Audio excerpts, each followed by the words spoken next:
स्वागत करता हूं आपका संस्कृत दीपिका के इस विशेष एपिसोड में। आज हम जानेंगे भारतीय नास्तिक परंपरा का एक प्रमुख दर्शन, चार्वाक दर्शन। यह दर्शन ईश्वर, आत्मा, पुनर्जन्म, वेद आदि की सत्ता को नकारता है और प्रत्यक्ष प्रमाण को ही ज्ञान का एकमात्र साधन मानता है। तो आइए शुरू करते हैं इसकी गहराई से चर्चा। चार्वाक दर्शन का परिचय।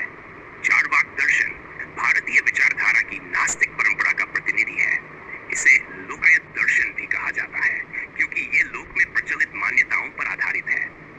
चार्वाक शब्द की उत्पत्ति चारु और वाक से मानी जाती है, जिसका अर्थ होता है मधुर बोलने वाला। ये दर्शन केवल इंद्रिय सुख को ही स्वीकार करता है और परलोक, आत्मा, पुनर्जन्म, वेद इन सभी को अस्वीकार करता है। इसी कारण इसे भौतिकवादी दर्शन भी कहा जाता है। लोक में एक प्रसिद्ध कथन है, यूनन कृत्वा घृतं पिबेत यावत् जीवेत सुखं जीवेत, अर्थात यूनन लेकर भी घी पियो और जब तक जियो मजे से जियो। चार्वाक दर्शन का साहित्य। चार्वाक दर्शन का कोई स्वतंत्र ग्रंथ वर्तमान में उपलब्ध नहीं है, फिर भी कुछ महत्वपूर्ण ग्रंथों में इसका उल्लेख मिलता है। जेराशी भट्ट की कृति तत्वोपलवसिनी चार्वाक दर्शन पर एक महत्वपूर्ण रचना है। कृष्ण मिश्र द्वारा रचित प्रबोध चंद्रोदया इसमें चार्वाक सिद्धांतों का आलोचनात्मक चित्रण है।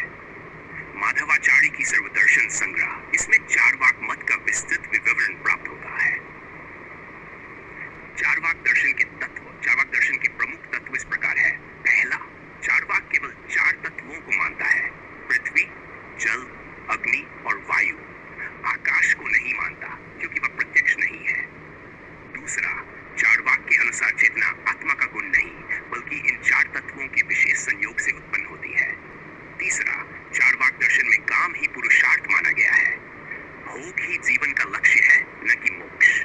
चौथा, चार्वाक के अनुसार मरण ही मोक्ष है।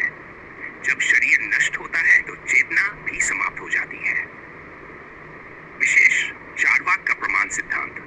चार्वाक दर्शन में प्रमाण का सिद्धांत अत्यंत रोचक है। सिद्धांत विवरण।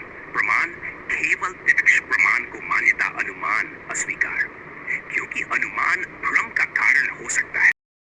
चार्वाक केवल प्रत्यक्ष प्रमाण को मानते हैं। प्रत्यक्ष यानी जिसका आँखों से या 5 इंद्रियों से साक्षात्कार हो सके। आँखों से जो देखा जा सके, कानों से जो सुना जा सके, नाक से जो सूंघा जा सके, जीभ से जो टेस्ट किया जा सके और त्वचा से जो स्पर्श किया जा सके। तो ये जो 5 इंद्रियों से जो प्रत्यक्ष होता है, चार्वाक सिर्फ उसी को प्रमाण मानते हैं। अनुमान प्रमाण के संबंध में चार्वाक या लोकायती ये कहते हैं कि जैसा अन्य दर्शनों में ये हम मानते हैं कि अगर पर्वत पे धुआं है तो वहाँ अग्नि होगी ही। इस अनुमान को देखकर कि पर्वत पर धुआं है तो अग्नि होगी ही, क्योंकि जहाँ जहाँ धुआं होता है वहाँ वहाँ अग्नि होती है। इस अनुमान को या इस अनुमान प्रमाण को लोकायती अस्वीकार करते हैं।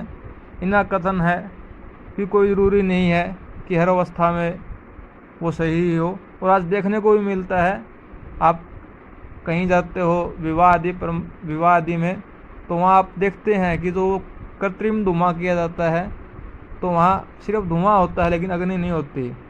तो इस पक्ष में जो है चार्वाक सही भी है।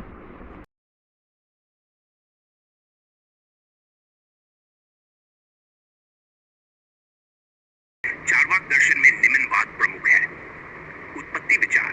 शरीर की उत्पत्ति 4 तत्वों के संयोग से होती है। आत्मा विचार। आत्मा का कोई स्वतंत्र अस्तित्व नहीं है।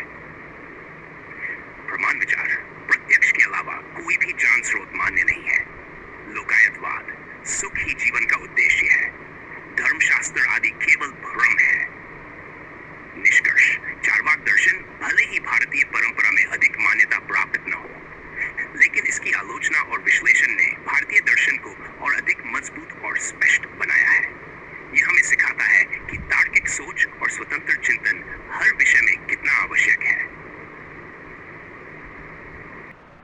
अभी अभी हमने पढ़ा है कि चार्वाक जो लोकायती है वे सिर्फ प्रत्यक्ष प्रमाण को स्वीकार करते हैं, ना ही वे वेदों को मानते, ना अनुमान प्रमाण मानते, ना ही उपमान।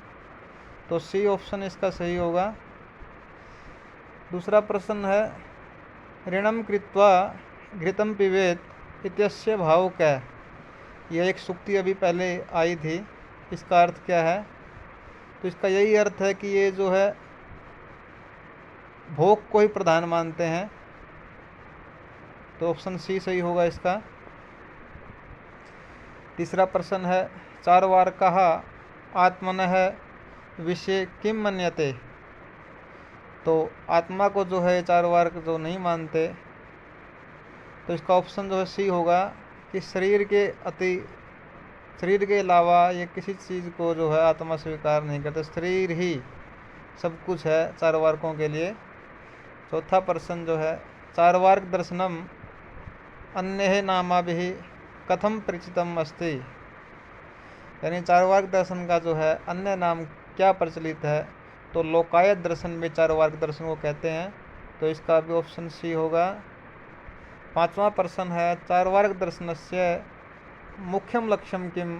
तो एक ही लक्ष्य है चार्वाक दर्शन का, भोग, जब तक जीवो सुख से जीवो, यही चार्वाक दर्शन कहता है। छठा प्रश्न जो है, चार्वाका नाम मतानुसार मरणानंतरम किम? यानी मरने के बाद क्या होता है? जैसे सनातन धर्म मानता है या सनातन दर्शन जो मानता है वो पुनर्जन्म मानता है और मोक्ष की प्राप्ति को भी मानता है, स्वर्ग नरक भी मानता है। लेकिन चार्वाक कहते हैं किंचनम न अस्ति, यानी जो कुछ है यही है। सातवां प्रश्न जो है, तत्व पल्लव सिंह इति ग्रंथस्य लेखक क्या? तो चार्वाक दर्शन का ये ग्रंथ है, जयराशि भट्ट के द्वारा रचित यह ग्रंथ है। परीक्षा के लिए बड़ा ही महत्वपूर्ण प्रश्न है ये। आठवां प्रश्न है, चार्वाक दर्शनम कति महाभूतानि स्वीकरोति? तो 4 महाभूतों को ही स्वीकार करता है। अन्य भारतीय दर्शन 5 महाभूतों को मानते हैं, लेकिन चार्वाक दर्शन जो है पृथ्वी, जल, अग्नि और वायु, इन 4 तत्वों को मानता है, आकाश को तत्व नहीं मानता है।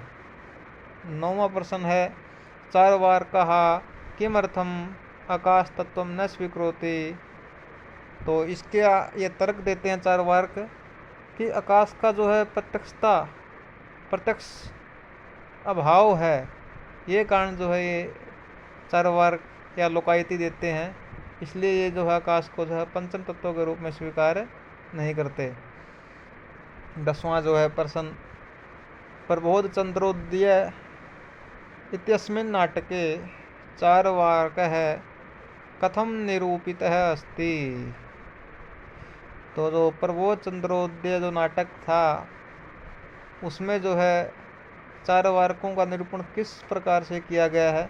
तो आलोचना चार्वाकों की उसमें की गई है। तो ऑप्शन सी आलोचनात्मकम चित्रणम कृतम होगा। तो आज के लिए इतना ही। सभी को बहुत बहुत धन्यवाद।